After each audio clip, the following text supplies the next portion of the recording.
இனிமையான நண்பர்களே, அன்புள்ளம் கொண்ட சொந்தங்களே, அனைவருக்கும் வணக்கம். வட தமிழகத்தில் பெரும்பான்மையாக வாழ்ந்து கொண்டிருக்கின்ற வன்னியர் சமூகத்தை அரசியல் அரங்கத்திலிருந்து அதிகார மையத்திற்கு வராமல் பார்த்து கொள்ள வேண்டும். வன்னியர் சமூகம் எதிர்காலத்தில் இட ஒதுக்கீடு, சமூக நீதி எதை பற்றியும் பேசக்கூடாது. ஆகவே வன்னியர் சமூகத்தின் அரசியலை ஒழித்து கட்ட வேண்டும். வன்னியர் சமூகத்தை மீண்டும் மோசமான மிக மிக பிற்படுத்தப்பட்ட சமுதாயமாக மாற்ற வேண்டும். மொத்தத்தில் வன்னியர்களை ஒழித்து கட்ட வேண்டும் என்று திட்டமிட்ட திமுக இன்றைக்கு வன்னியர்கள் ஓட்டுக்களால் மிகப்பெரிய பின்னடைவை சந்தித்திருக்கிறது. காலகாலமாக திமுகவிற்கு மிக பெரும் சக்தியாக வன்னியர்கள் இருந்தார்கள். வன்னியர்கள் பெரும்பான்மையாக வாழ்கின்ற பகுதிகளில் திமுக கலைஞர் காலத்திலிருந்து தொடர்ந்து வெற்றிகளை குவித்திருக்கிறது. ஆனால் இந்த முறை வன்னியர்கள் பெரும்பான்மையாக வாழ்கின்ற பகுதிகளில்தான் திமுகவிற்கு தோல்வி கிடைத்திருக்கிறது. அதற்கு தமிழக வெற்றி கழகம் என்கின்ற நடிகர் விஜயுடைய புதிய கட்சி ஒரு காரணமாக இருந்தாலும் கூட இன்றைக்கு திமுகவிற்கு இப்படிப்பட்ட பின்னடைவு வந்ததற்கு காரணம் வன்னியர் சமூகத்தின் திமுகவின் மீது இருக்கின்ற வெறுப்பு தான். அப்படிப்பட்ட ஒரு வெறுப்பை திமுக தான் வன்னியர்களுக்கு வருவதற்கு காரணமாக இருந்தது. எந்த ஒரு தேர்தலிலும் வன்னியர்களுடைய பிரதிநிதித்துவம் இல்லாமல் திமுக தேர்தலை சந்தித்ததில்லை. ஆனால் இந்த 2026ஆம் ஆண்டு சட்டமன்ற தேர்தலில் வன்னியர்களின் பிரதிநிதித்துவம் எதுவுமே இல்லாமல் இந்த சட்டமன்ற தேர்தலை எதிர்கொண்டார்கள். காரணம், வன்னியர்கள் இல்லாமல் வன்னியர் எதிர்ப்பு ஓட்டுக்களை மட்டும் வாங்கி வட தமிழகத்தில் வெற்றி பெற்று விடலாம் என்று கனவு கண்டார்கள். ஆகவேதான் வன்னியர் சமுதாயத்தின் எந்த ஒரு பிரதிநிதியும் இல்லாமல் அவர்கள் கட்சியில் இருக்கின்ற வன்னியர்களை மட்டும் வைத்துக் கொண்டு வெற்றி பெற்று விடலாம் என்று கனவு கண்டார்கள். அந்த கனவு இன்றைக்கு காணல் நீரானது. அந்த கனவு பகல் கனவானது. திமுக இந்த தேர்தலில் படுதோல்வியை சந்தித்திருக்கிறது. கடந்த 5 ஆண்டுகள் திமுகவிற்கு மிகப்பெரிய அளவில் முட்டு கொடுத்தவர் தமிழக வாழ்வுரிமை கட்சியின் தலைவர் வேல்முருகன் அவர்கள். பண்ருட்டி தொகுதியின் சட்டமன்ற உறுப்பினராக இருந்த வேல்முருகன் சில நேரங்களில் சட்டமன்றத்தில் திமுகவிற்கு எதிராக கேள்வியை எழுப்பினார் என்பதற்காக மட்டுமல்ல, இந்த தேர்தலில் பாட்டாளி மக்கள் கட்சி அன்புமணியால் 2ஆக உடைந்திருக்கிறது. ஆகவே பாட்டாளி மக்கள் கட்சியுடைய வலிமை குறைந்திருக்கிறது. பாட்டாளி மக்கள் கட்சியுடைய ஓட்டுக்கள் ஒரு அணிக்கு கிடைப்பது என்பது சிரமம் என்று நினைத்த திமுக வேல்முருகனை தேவையில்லாமல் அந்த கூட்டணியில் வைத்திருக்கிறோம் என்று நினைத்தார்கள். ஆனால் வேல்முருகன் திமுக கூட்டணியில் இருந்ததால் ஒரு குறிப்பிட்ட கணிசமான வாக்குகள் திமுகவிற்கு சென்றது. அது சென்ற சட்டமன்ற தேர்தலில் 2021ஆம் ஆண்டு நடந்த தேர்தலில் நடந்தது. அதற்கு பிறகு நடந்த நாடாளுமன்ற தேர்தல், உள்ளாட்சி மன்ற தேர்தல்களில் வேல்முருகனால் திமுக மிகப்பெரிய பலனை அடைந்தது.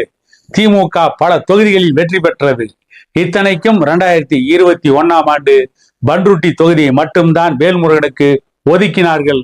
அதுவும் வேல்முருகன் திமுகவின் உதயசூரியன் சின்னத்தில் நின்றார். பண்ருட்டி தொகுதியில் வெற்றி பெற்றார். அதற்கு பிறகு 5 ஆண்டுகள் திமுக கூட்டணியில் நீடித்தார். இந்த முறை வேல்முருகன் 2 தொகுதிகளை கேட்டார். 2 தொகுதிகளை கொடுக்க மறுத்தார்கள். ஆனால் அதே நேரத்தில் விடுதலை சிறுத்தைகள் கட்சிக்கு 2021ஆம் ஆண்டு 6 தொகுதிகளை ஒதுக்கிய திமுக இந்த தேர்தலில் 8 தொகுதிகளை ஒதுக்கினார்கள். இந்த தேர்தலில் விசிகாவும் மிகப்பெரிய பின்னடைவை நோக்கி சென்றிருக்கிறது. இதுவரை திமுக கூட்டணிக்கே வராத விஜயகாந்தோடைய மனைவி பிரேமலதாவுக்கு 10 தொகுதிகளை ஒதுக்கினார்கள். இவை எல்லாம் வன்னியர்களுக்கு திமுகவின் மீது மிகப்பெரிய வெறுப்பை உருவாக்கியது. அந்த வெறுப்பின் விளைவாகத்தான் திமுக இன்றைக்கு வட தமிழகத்தில் தோல்வியை சந்தித்திருக்கிறது. ஆகவேதான் இந்த தேர்தலில் அண்ணா திமுக வட தமிழகத்தில் ஓரளவுக்கு கௌரவமான வெற்றியை பெற்றிருக்கிறது. வன்னியர்களின் எதிர்ப்பை திமுக சம்பாதித்தது. அதை வைத்து வன்னியர்களுடைய ஆதரவை எடப்பாடி பழனிசாமி அறுவடை செய்து விட்டார். இல்லையேல் எடப்பாடி தொகுதியில் இவ்வளவு பெரிய வாக்கு வித்தியாசத்தில் எடப்பாடி பழனிசாமியும் வெற்றி பெற்றிருக்க முடியாது. வட தமிழகத்தில் தான் அதிகமான சட்டமன்ற தொகுதிகளை எடப்பாடி பழனிசாமி பெற்றிருக்கிறார். கொங்கு மண்டலம் என்று வர்ணிக்கப்படுகின்ற கோவை, திருப்பூர், ஈரோடு போன்ற மாவட்டங்களில் கொங்கு வேளாள கவுண்டர் சமுதாயத்தை சார்ந்தவர்கள் அதிகமாக இருந்தாலும் கூட அங்கே தமிழக வெற்றி கழகமும் வெற்றி பெற்றிருக்கிறது. கொங்கு மண்டலத்தில் கோவையில் போட்டியிட்ட திமுகவின் செந்தில் பாலாஜியும் வெற்றி பெற்றிருக்கிறார். கொங்கு மண்டலம் எடப்பாடி பழனிசாமிக்கு பின்னடைவை கொடுத்திருக்கிறது.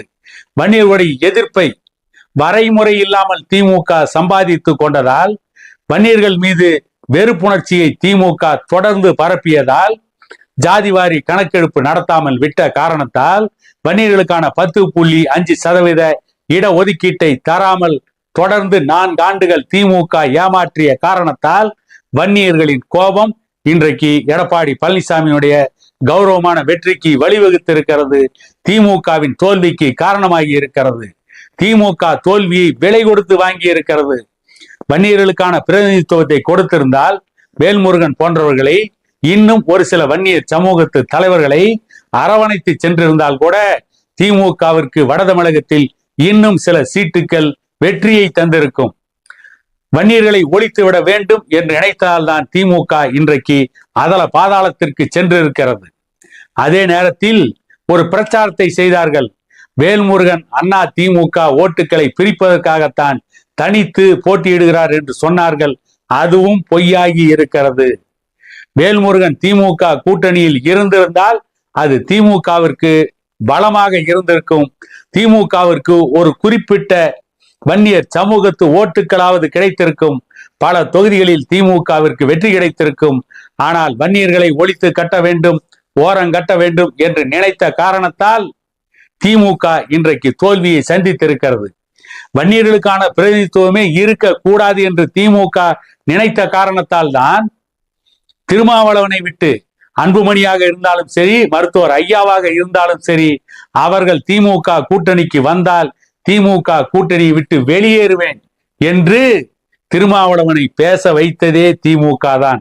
திருமாவளவனை பேச வைத்ததே திமுகவின் அமைச்சர் ஏவா வேலுதான். இவர்கள் இந்த வேலையை செய்து வன்னியர்களை ஒழித்து கட்டலாம் என்று நினைத்தார்கள். அதற்கான பலனை திமுக பெற்றிருக்கிறது.